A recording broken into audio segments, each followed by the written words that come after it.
importante du peuple juif.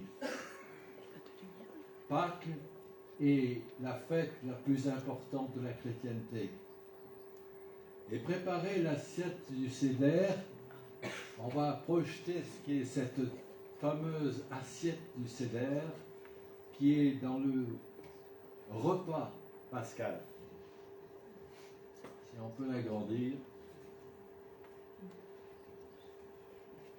Donc le moment le plus important de la Pessa ou de la Pâque est certainement le Seder, ce repas qui est un repas rituel juif. Il a lieu durant la première nuit de la semaine de Pâques, puisque la fête de Pâques dure une semaine, et a vraiment un rôle central dans tout ce qui est la liturgie de cette fête. Ce repas se compose de 6 aliments à préparation symbolique, présentés ensemble avec chacun une part, et il y a aussi les matzot, c'est-à-dire le pain sans levain. Et c'est ce pain-là que nous allons avoir ce matin, présenté dans notre plat. Alors, comme vous pouvez le voir et le distinguer, il y a les herbes amères qui sont au centre, qui rappellent l'âpreté de l'esclavage. Traditionnellement, il est servi aussi en suivant les régions, parce que ce n'est pas toujours disponible, mais il y a une plante qui est extrêmement amère, que moi j'ai connue en Alsace, c'est le réfort. Ça brûle la langue, ça dépasse la moutarde. Mais il est possible de mettre du persil, ou éventuellement de l'oignon vert, ou encore du céleri. Ensuite, il y a le harosset.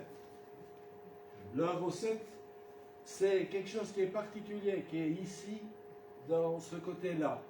Alors le harosset, il rappelle le mortier qui a été utilisé pour les pénibles tâches lorsqu'il devait faire donc l'édification des pyramides. C'est un mélange vaguement visqueux, fait de fruits secs, moulus, de figues, de pommes, et tout cela trempé dans du vin. Alors il y a de nombreuses recettes aussi pour cette fameuse préparation. Ensuite, il y a le légume non amer, qui peut être de la carotte, de l'oignon, du céleri, ou de la pomme de terre bouillie. Il est le symbole du renouveau.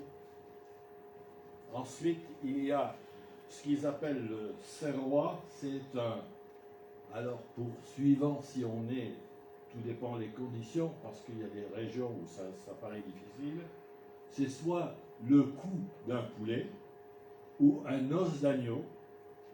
Et il rappelle le sacrifice de l'agneau au temps de la Pessa, ça signifie passer au-dessus. Ensuite, il reste l'œuf dur. L'œuf dur est signe de deuil et commémore la destruction du temple de Jérusalem. Et on termine avec la salade, qui est généralement la romaine, ou si on emploie le mot en hébreu, c'est la maror. Et légèrement amère, elle rappelle en même titre que les herbes, la dureté et l'esclavage. Alors c'est intéressant de savoir que ce moment-là, ses disciples ont préparé un lieu particulier pour la Sainte Seine, préparé la Pâque. Il y a un repas dans le repas. Et le premier jour de la semaine, de la fête des levains, le jour où l'on sacrifiait les agneaux pour le repas de la Pâque, les disciples de Jésus lui demandèrent « Où veux-tu que nous préparions la Pâque ?» Alors Jésus envoya 2 de ses disciples en avant, avec l'ordre suivant « Allez à la ville et vous y rencontrerez un homme qui porte une cruche d'eau. Suivez-le, et là où il entrera, dites au propriétaire de la maison, le maître demande « Où est la pièce qui m'est réservée, celle où je prendrai le repas de la Pâque avec mes disciples. » Et il vous montrera en haut de la maison une grande chambre déjà prête avec tout ce qui est nécessaire. C'est là que nous préparerons le repas. Les disciples partirent et allèrent en ville, et ils trouvèrent tout comme Jésus le leur avait dit, et ils préparèrent le repas de la Pâque. Quand le soir fut venu, Jésus arriva avec les 12 disciples, et pendant qu'ils étaient à table et qu'ils mangeaient, Jésus dit, je vous le déclare, c'est la vérité, l'un de vous qui mange avec moi me trahira. Les disciples devinrent tout tristes, et ils se mirent à lui demander l'un après l'autre, ce n'est pas moi, n'est-ce pas? Jésus leur répondit, c'est l'un d'entre vous, les 12, quelqu'un qui trempe avec moi son pain dans le plat. Certes, le Fils de l'homme va mourir, comme l'Écriture l'annonce à son sujet. Mais quel malheur pour celui qui trahit le Fils de l'homme. Il aurait mieux valu pour cet homme-là de ne pas naître. Pendant le repas, Jésus prit du pain, et après avoir remercié Dieu, il le rompit et le donna à ses disciples. Voilà le pain que Jésus a rompu. C'est le matzot.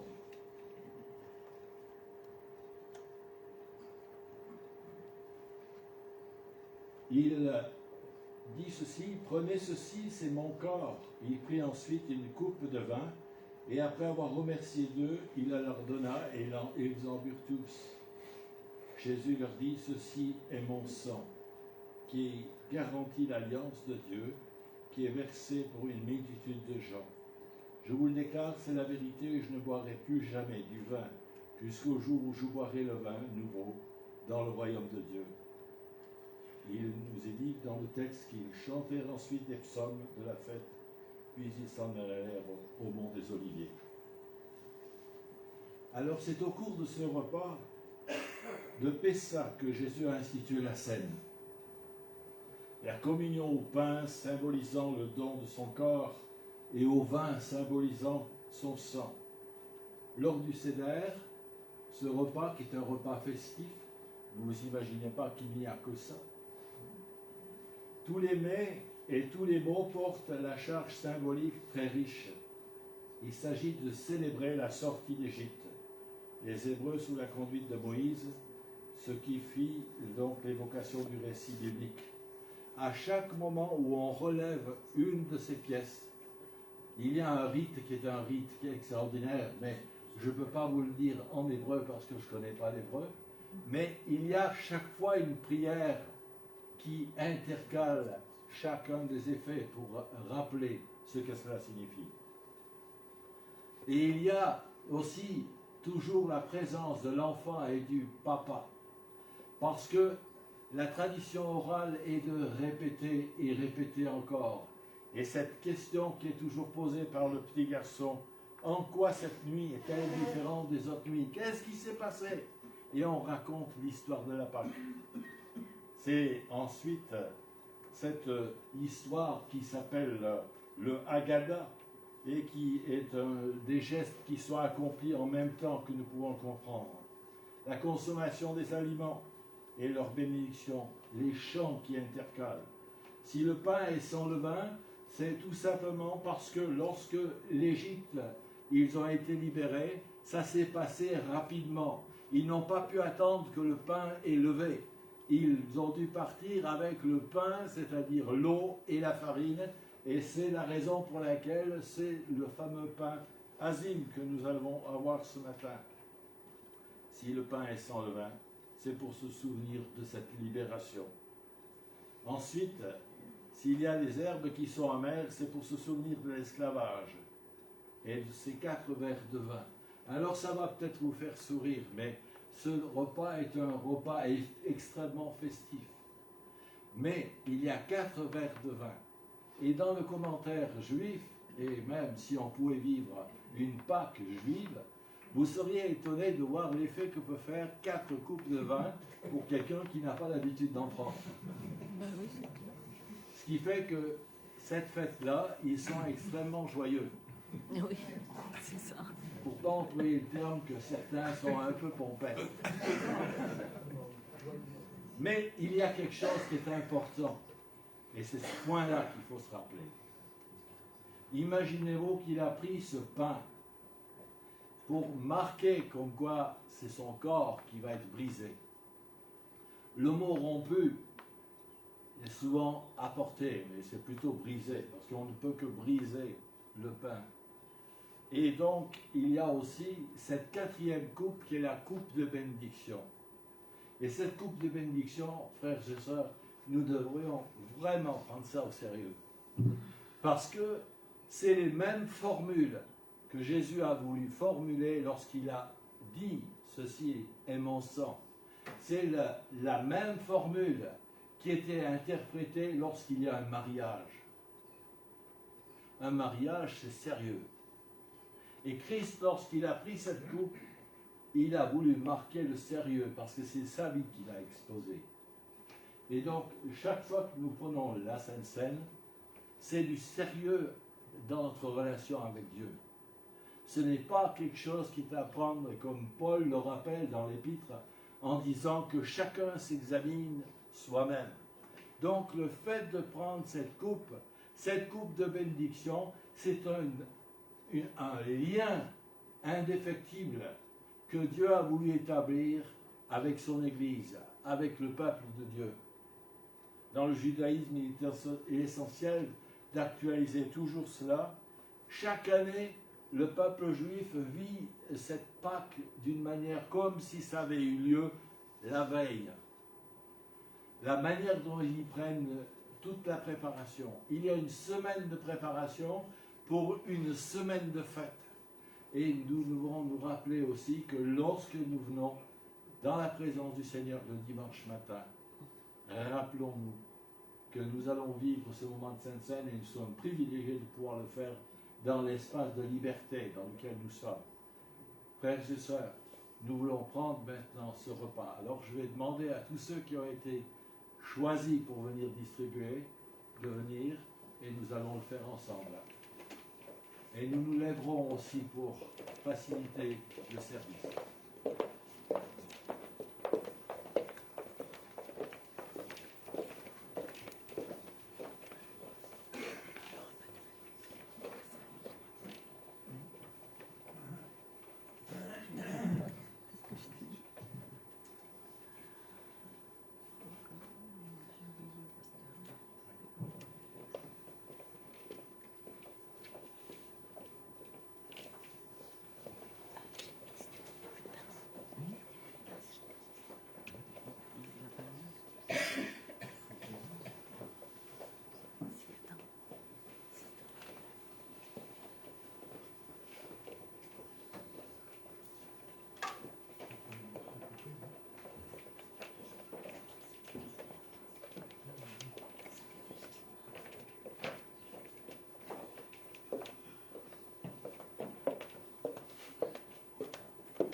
Elle est devenue la terre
Amen. Après le sabbat, comme le jour commençait à poindre le dimanche matin, Marie de Magdala et l'autre Marie se mirent en chemin pour aller voir la tombe. Tout à coup, voici qu'il y eut un violent tremblement de terre. Un ange du Seigneur descendit du ciel, s'approcha de la tombe, roula la pierre de côté et s'assit sur elle. Il avait l'apparence de l'éclair, et ses vêtements étaient aussi blancs que la neige. Les gardes furent saisis d'épouvante.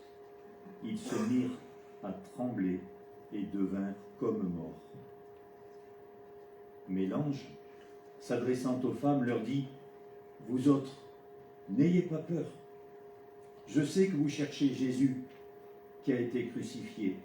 Il n'est plus ici, car il est ressuscité, comme il l'avait dit. Venez voir l'endroit où il était couché. Puis allez vite annoncer à ses disciples qu'il est ressuscité. Et voici, il vous précède en Galilée. Là, vous le verrez. Voilà ce que j'avais à vous dire. »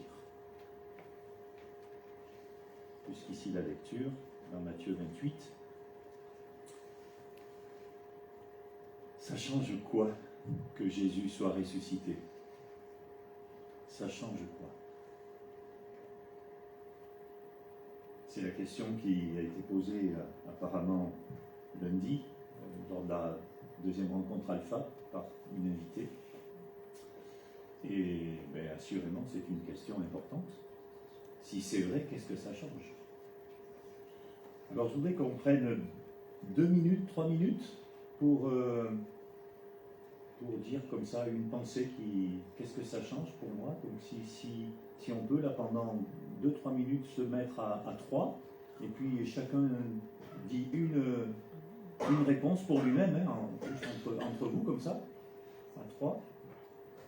Et puis on peut reprendre le tour, voilà. Mais dites des choses simples, on ne va pas faire le tour de la question ce matin, il y a sûrement plein de raisons, mais ça change quoi si Jésus est ressuscité? Allez, je vous propose pendant 2-3 minutes de vous mettre juste sur place, là, de vous retourner par 2 ou 3, et puis d'essayer de répondre à cette question pour vous-même. Qu'est-ce que ça change pour lui s'il est ressuscité? Exactement, suffit.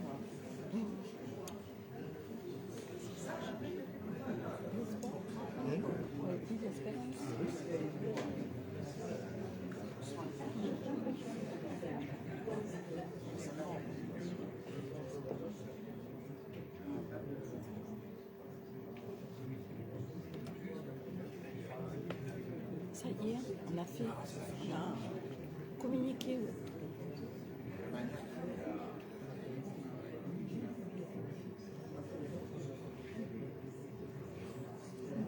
Vas-y, Yvette. Il faut que tu dises. Il faut que tu ailles lui dire.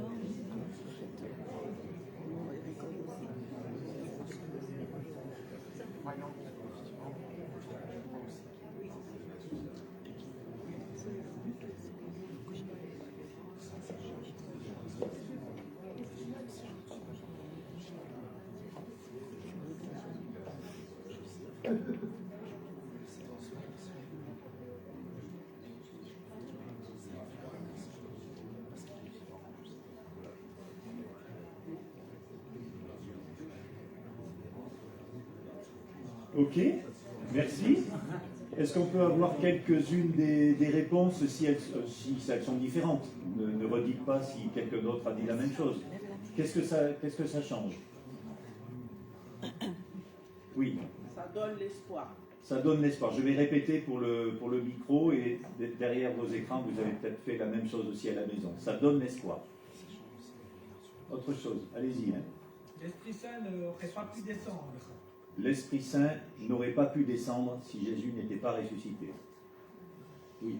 On ne peut pas parler aux morts, mais on peut parler aux vivants. Jésus est vivant. Jésus est vivant. On ne peut pas parler aux morts, mais aux vivants, oui. Il est vivant. Il m'a convaincu de pécher et j'ai changé. Il m'a convaincu de pécher et j'ai changé. Tout ce qu'a dit et fait Jésus est vrai puisqu'il est ressuscité. Il serait resté dans la tombe. Voilà, la résurrection est une preuve de ce que Jésus, voilà, tout ce qu'il a dit et fait avant, s'est réalisé. C'est comme disait Anne, c'était l'histoire. Une histoire qui continue comme a dit Anne tout à l'heure. Ok, encore autre chose Il a vaincu la mort. Il a vaincu. S'il est ressuscité, c'est qu'il a vaincu la mort. On m'a enseigné dans le même temps que, en fin de compte, la mort c'était le dernier ennemi de Jésus. La mort est le dernier ennemi de Jésus. Il a vaincu d'ailleurs. Vaincu. En quelque sorte, je serais mort. Sans la résurrection, En en quelque sorte, Dieu serait mort. Ok? Merci. Bon, il y a sûrement encore plein de choses à dire parce que c'est vraiment un événement incontournable. Je suis d'ailleurs toujours étonné que dans notre société laïque, on date encore notre calendrier en fonction de la naissance de Jésus-Christ, mais tant mieux, c'est chouette. Pour notre foi, pour notre marche en avant, on a été entraîné à ça aussi tout à l'heure, j'ai vraiment à cœur de nous dire ce matin quelques paroles que Jésus a prononcées ressuscitées. Il y a une bonne partie de l'évangile où on a les paroles de Jésus avant sa mort et sa résurrection, et puis on en a aussi après. Alors je ne vais pas toutes les dire, mais je vais en dire quelques-unes, et puis imaginons, réfléchissons que Jésus les a prononcées en étant ressuscité. Et cette image, la dernière image que Anne nous a montrée, avec d'un côté la croix et de l'autre la résurrection, c'est vraiment une belle image de notre foi qui est vraiment basée sur les deux. Alors, on peut afficher le premier verset qu'on trouve dans Matthieu 28. « J'ai reçu tout pouvoir dans le ciel et sur la terre. » Voilà ce que Jésus déclare juste avant de partir, avant l'ascension. Il rassemble ses disciples, il dit « J'ai reçu tout pouvoir. » Tout pouvoir.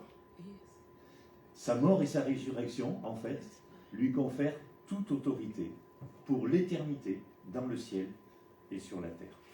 Et ce n'est pas seulement sa mort, parce que beaucoup d'hommes géniaux ont vécu aussi et puis sont morts.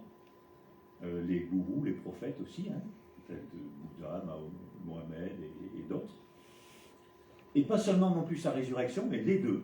Si Jésus n'était pas mort comme Messie rejeté, sa résurrection n'aurait pas cette portée de la rédemption. Comme on l'a dit, il a vaincu la mort et le péché par sa résurrection. C'était la preuve qu'il était plus fort, qu'il était le maître de la vie. C'est ce que nous dit Romains 4, par exemple, verset 24. La foi sera aussi portée à notre crédit, à nous qui plaçons notre confiance en celui qui a ressuscité Jésus notre Seigneur. Il a été livré pour nos fautes et il est ressuscité pour que nous soyons déclarés justes. Les deux. Il est mort, il est ressuscité. Et Paul dit aux Corinthiens, si Christ n'est pas ressuscité, on l'a aussi envisagé dans nos réflexions, votre foi est une illusion et vous êtes encore sous le poids de vos péchés. Je vais dire, qu'est-ce qu'on fait ici si Christ n'est pas ressuscité? Dans cette « j'ai reçu tout pouvoir », on entend aussi cette parole de Jésus qui va donner aux disciples. Il dit « Vous recevrez sa puissance et vous serez mes témoins ». Ce pouvoir de Jésus, cette puissance, elle est à notre disposition pour être des témoins. Et ça, c'est le sens des deux points qui sont... C'est pas une erreur, c'est que le verset, il continue. « J'ai reçu tout pouvoir dans le ciel et sur la terre ». Et je n'avais pas fait attention à ces deux points. Et la suite, vous la connaissez. Allez dans le monde entier, faites des disciples, baptisez-les, enseignez-leur à obéir à tout ce que j'ai prescrit. Mais pourquoi? Parce que j'ai reçu tout pouvoir. Et ça fonde votre mission. Ça vous permet d'aller...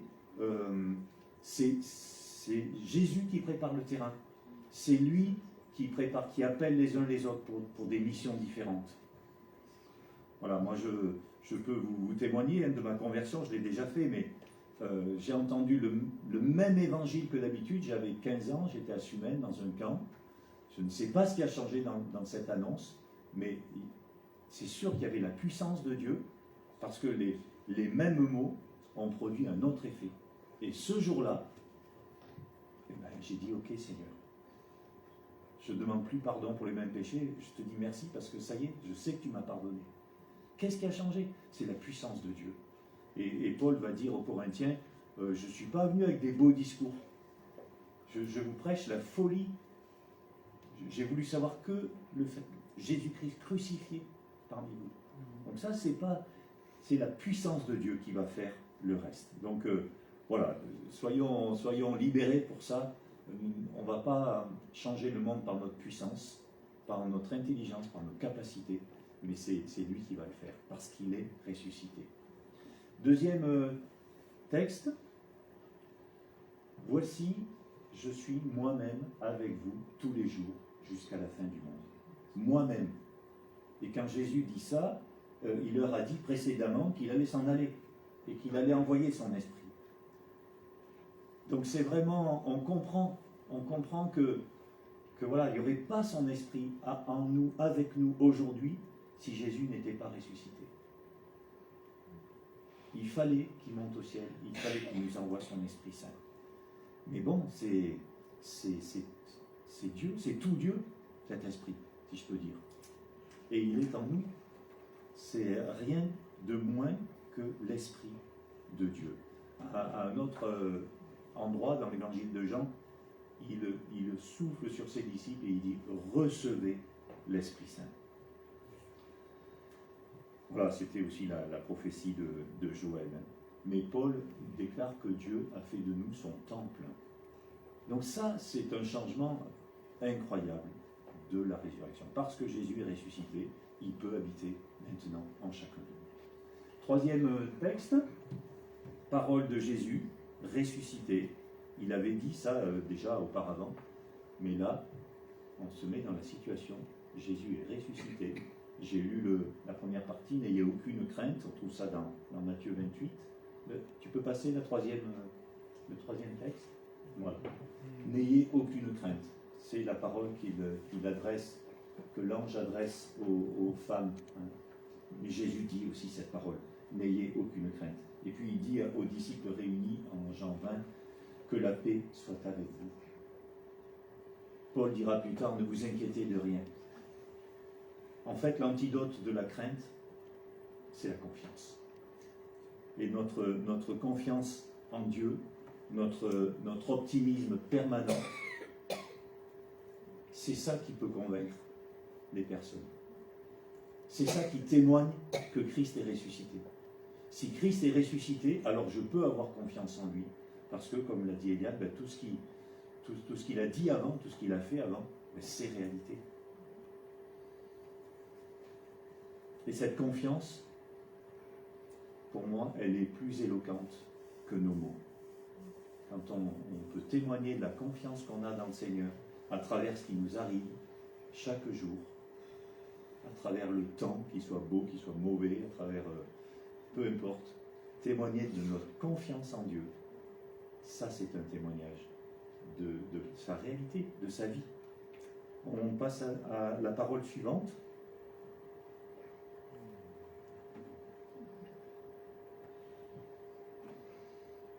Jésus a appelé plein de personnes de son vivant, à commencer par les 12 plus proches de ses disciples.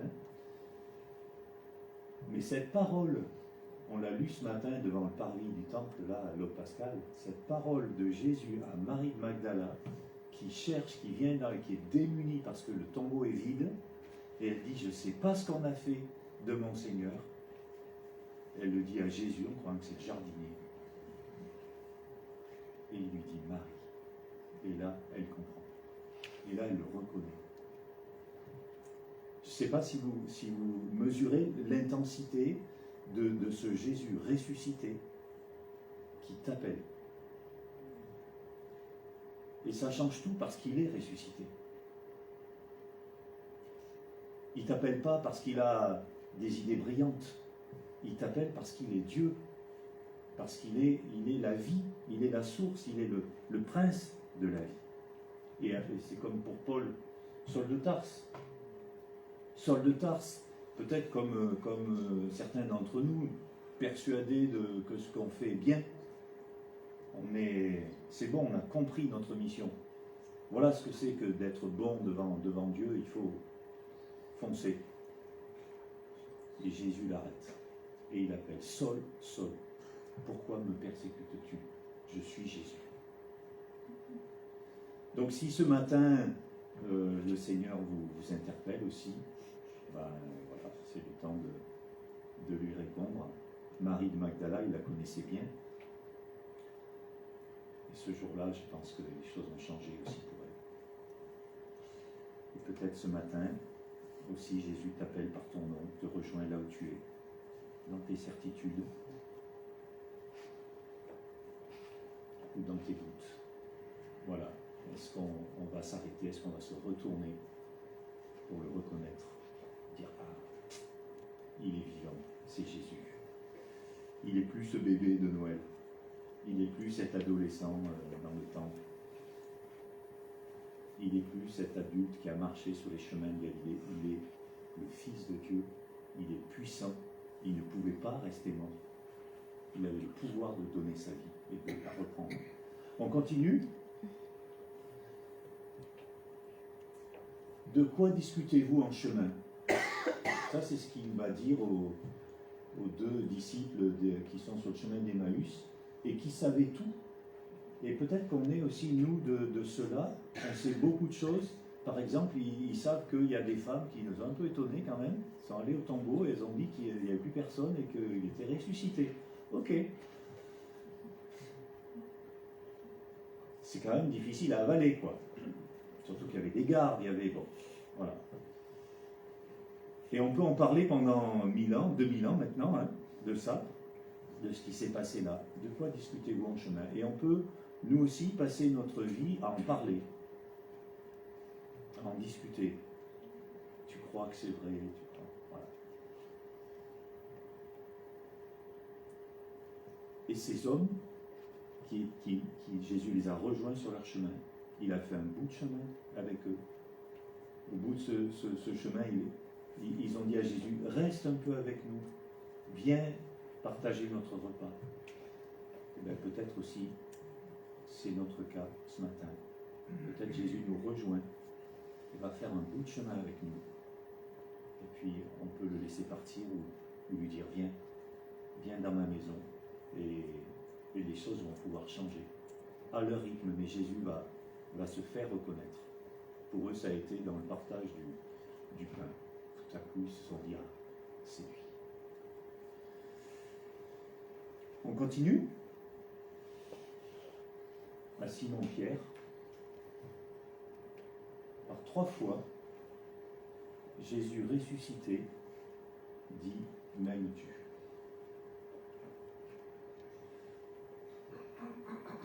Autrement dit, je crois qu'il lui dit, pour me servir, maintenant, le plus important, c'est l'amour que tu as pour moi. Je t'ai montré l'exemple pendant 3 ans, et tu as vu où mon amour m'a mené, à la croix. Mais elle est vide. Elle est vide. Le tombeau, il n'y a plus qu'un linceul dans le tombeau. Mais Pierre, c'est aussi le reniement, juste avant. Juste avant, le jour le jeudi saint. Et ce même tu, c'est aussi, Pierre, prends conscience de tes reniements. Ils te pèsent, mais si tu les regrettes, si tu t'en repens, tu vas pouvoir me servir. Ne reste pas sur tes échecs, sur tes peurs, sur ta routine. Fais-moi confiance. Je pardonne. La croix, c'est le pardon. La résurrection, c'est la victoire sur le péché. Je restaure, je guéris. Et je donne une mission à chacun. M'aimes-tu? Et puis, dernière parole que je voudrais rappeler de Jésus, il y en aurait bien d'autres. C'est une des dernières qu'on trouve dans la Bible. Oui, c'est Jésus qui parle. Oui, je viens bientôt. oui, je viens bientôt. Ça, c'est pas une parole simple pour nous à entendre, parce qu'on est tellement dans notre vie quotidienne, dans notre routine, qu'on ne voit pas trop pourquoi ça s'arrêterait. Mais Jésus dit oui, je viens bientôt. Et d'ailleurs, il l'a dit aux disciples dès l'ascension. Il a dit, l'ange qui était là a dit, pourquoi regardez-vous? Il va revenir de la même manière qu'il est parti. Donc on le sait, il va revenir. Et ça met en perspective tout ce qu'on peut vivre maintenant en tant que chrétien. Il va revenir. Comment est-ce que j'intègre ça dans ma vie, dans mes projets? Ça change quoi? Ça me change quoi que Jésus soit ressuscité? Moi je réponds, la résurrection provoque ma confiance. Elle suscite ma foi. Tu peux éteindre. Merci. Sans résurrection, moi je n'ai pas confiance. Ce message-là, s'il n'y a pas la résurrection, ça ne va pas. Mais ça provoque ma confiance. Oui, il a fait ce qu'il a dit. Il a dit, je détruirai ce temple et en 3 jours je le rebâtirai. Comment c'est possible? La foi qui est suscitée, la confiance qui est suscitée, elle nous déplace, les amis. Je pense qu'une des plus grandes montagnes qui doivent être déplacées par la foi, c'est nous-mêmes. Quel disciple a cru que Jésus allait ressusciter physiquement? Aucun. Aucun a cru que Jésus allait ressusciter. Mais après la résurrection, quand ils l'ont vu, là, ils ont cru.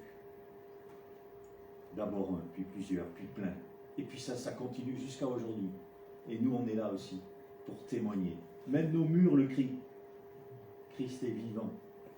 Il est vraiment ressuscité. Merci pour cette déco. Magnifique. Le Christ est ressuscité. Alors, avoir foi, avoir confiance, c'est bien, mais en quoi? Il ne faut pas croire n'importe quoi, les amis. Croire en Dieu, un Dieu qui a promis un Messie qui allait être rejeté, mais qui serait le seul moyen de notre salut, oui. Foi en Jésus, qui nous a promis l'Esprit Saint, et il est venu. Que nos péchés seraient pardonnés, c'est le cas. Je pourrais peut-être vous demander de lever la main si vous avez la conscience que vos péchés sont pardonnés. Mais voilà que on sait ça, et on le vit. Je ne sais pas vous, mais depuis ce temps-là où je vous ai dit, en 74, je peux faire le calcul, j'ai la paix. J'ai la paix. Je me dis merci Seigneur, tu m'as pardonné, tu me pardonnes. Et cette foi, c'est la même qui va nous déplacer pour parler à notre voisin, à notre ami, à notre collègue, parce que lui aussi, Jésus, l'attend. Et dans cette démarche d'alpha qu'on est en train de vivre en Église, il y a cette foi. Il y a cette mission. J'ai reçu tout pouvoir, allez faire des disciples. Voilà, partager notre découverte. Foi que Jésus nous intègre dans une nouvelle famille. Quand il dit, il dit, va vers mes frères.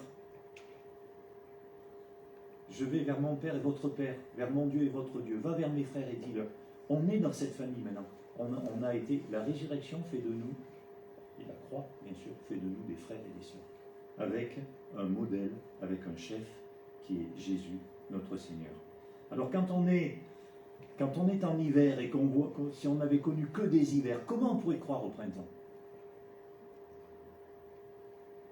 Si on ne regarde que des graines, j'avais préparé à acheter des graines pour vous donner, et puis je les ai oubliées à la maison, c'est pas grave. Mais quand on voit que des graines, comment on peut imaginer les espèces végétales différentes et variées qu'elles contiennent?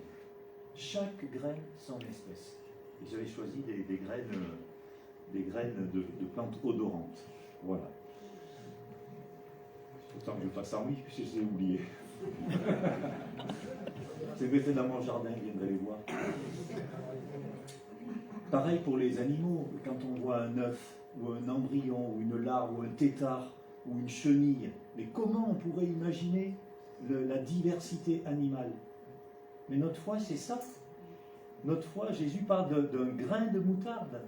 On ne sait pas ce que ça va faire. Il faut lâcher. Tant pis, on ne sait pas.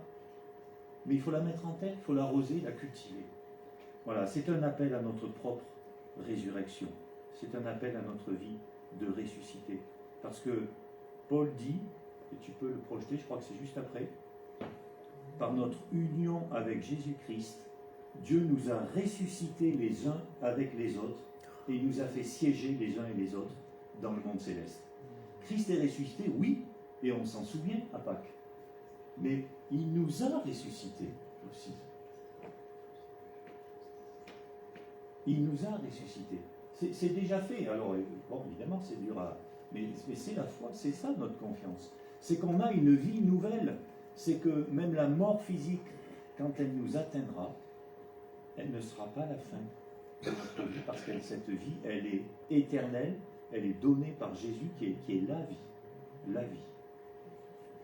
Et donc le souffle de cette vie nouvelle, c'est le souffle de Dieu, c'est l'Esprit de Dieu, l'Esprit Saint.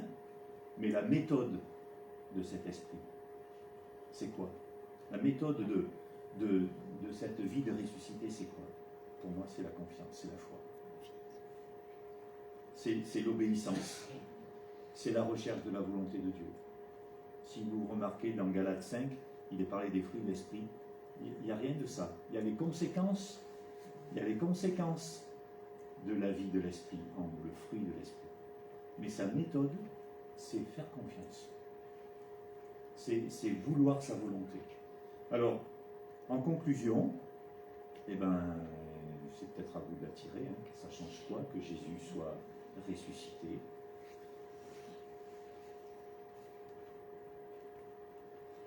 Voilà, pour moi, je peux juste témoigner que en lui, je reçois un Père, je reçois un Sauveur, un Maître, toujours présent, un Maître à adorer, à découvrir. Et c'est ce qu'on a fait ce matin. Et je voudrais qu'on continue aussi en chantant « Ô gloire au nom de notre Sauveur ». On l'a chanté ce matin devant le temple, mais voilà, qu'on continue. Voilà ce que ça change. On a un Sauveur à adorer. Alors, est-ce une croyance, une conviction, ou est-ce plutôt une rencontre du vivant, quotidienne, qui bouscule mes habitudes, mes réflexes, mes choix? Est-ce que c'est une religion de bigot, ou est-ce que c'est une confiance, sans cesse renouvelée, remise sur le feu pour qu'elle soit utilisable toujours? Est-ce que c'est une vie bien réglée, sans surprise, ou est-ce que c'est la puissance de la vie, la libération, la victoire? Est-ce que ce sont des rituels bien cadrés, ou est-ce que c'est un amour de sauveur qui me réembarque, un modèle d'amour à imiter pour être témoin de ce qui va changer autour de moi? Alors, voilà, je voudrais qu'on projette ce dernier texte parce qu'il est incroyable. C'est un poème, je pense, que Paul a écrit dans Éphésiens 1. Je demande que le Dieu de notre Seigneur Jésus-Christ, le Père qui possède la gloire, vous donne par son esprit sagesse et révélation. C'est pas grave, laisse le chant, je vous le lis.